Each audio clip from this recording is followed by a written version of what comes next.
Hi, Anthony. Hey mate, you alright? Yeah, no, it's all right. It was a cold day last Saturday.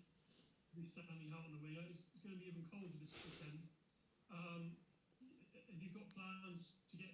Well, do your teammates have plans to get you involved a bit more? The plan was never to not get us involved. Look, I mean, from a winger's perspective, the game, wasn't ideal, but I think you guys know now that I'm happy to do whatever's required to help the team win.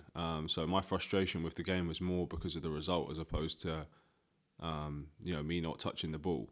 Obviously, ideally, I would like to be involved as much as I can, but I understand completely when there are certain games it's not going to happen, and that's just the way rugby is.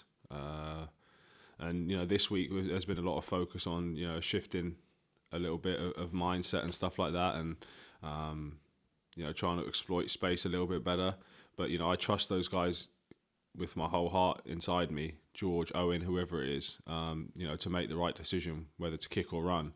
And I just want to, from my personal perspective, I just want to make the most of whatever opportunity is given to me, whether it's to chase the kick or to run with ball in hand. So, yeah.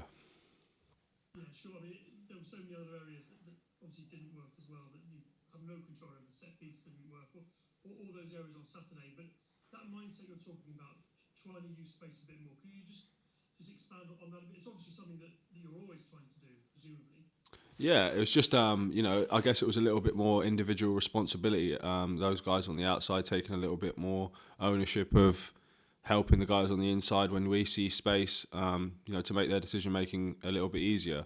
I'd say that's one of the main focuses from an outside back's point of view is looking up, trying to help those guys make the decisions they need to make. But like I said earlier, I trust them entirely with what they're seeing. Yeah, sure. And just lastly from me, do you take encouragement as a back line from what France were able to do against Italy last weekend? That they showed that it's possible to cut them open and find that space, and that it gives you encouragement that you could go and do the same?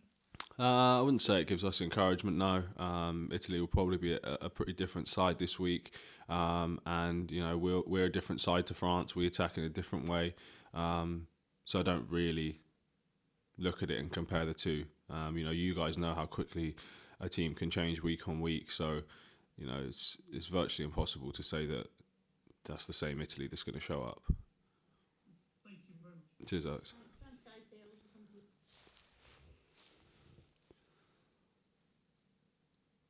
Hi, Anthony. I guess touched upon this, but just can you describe what the experience is like of going through a sort of half of rugby without touching the ball? What your sort of thought process is during that time? Nothing really. I mean, like I hadn't really the first half anyway. I hadn't really noticed that I hadn't touched the ball. To be honest with you, I was trying to, like I was saying to Alex, I was trying to influence the game however I could, and whether that was in the air or defensively or dummy line searching for the ball at least, then I was happy to do that. So at half time, I didn't really notice it, to be honest. I'd probably say 15, 20 minutes or however long it was into the second half, I started trying to get a little bit more involved, trying to get my hands on the ball. But it was a difficult game to do that, and that's just the way it is sometimes. You just got to roll with it. And a slightly separate question. I saw you responded on social media to a couple of people who said they weren't going to watch England because players are taking a knee. I don't know if you are able to expand on what you wrote on Twitter. Yeah, I just feel very strongly that it's a double standard at the moment. You guys and everyone really wants athletes to have opinions and express themselves, and then when they do, a lot of people are shot in the foot for it, or even more serious things can come from it. I think particularly with the kneeling stuff and the Black Lives Matter stuff, I think if people were educated fully onto why kneeling was started, then they would be in a much better place to comment on what we're doing and what's going on. Not everyone who's kneeling is directly associated with the Black Lives Matter organisation, because some of their views, in my opinion, are a bit extreme. but the importance of kneeling to raise awareness to social injustice, I think is still massively important. So to see people on social media try and discredit its importance, for me, is, I can't let that slide. So, I mean, is it disappointing that this isn't a new thing? It's been going on now for several months, but the ideas you're trying to sort of get across don't seem to be necessarily getting through to everyone. Yeah, exactly. But my point is just that people don't really understand that not everyone who's kneeling is directly correlated to the Black Lives Matter organisation, and people just want to jump on that because it's their way of disagreeing with it instantly, and for me personally, like I said, I can't let that slide. Thank you. Thanks very much. And we've only got time for one quick last one. So, Chris, you were next in, so we'll finish with you. Thanks. Sorry, Joe. Hi, Anthony. Just when you sort of see the sort of chat amongst England fans watching the game, I think their frustration is they look at yourself and Johnny May and Elliot Daly, and they sort of know what you can do when you do have the ball. So they're frustrated that you're not getting a chance to do it. Do you sort of understand where they're coming from? That they sort of, it's almost a reflection of respect for what you guys can do, and they just want to see that, and they're annoyed when they're not seeing you doing what in their eyes you're there to do. Yeah, completely. I think it's kind of twofold.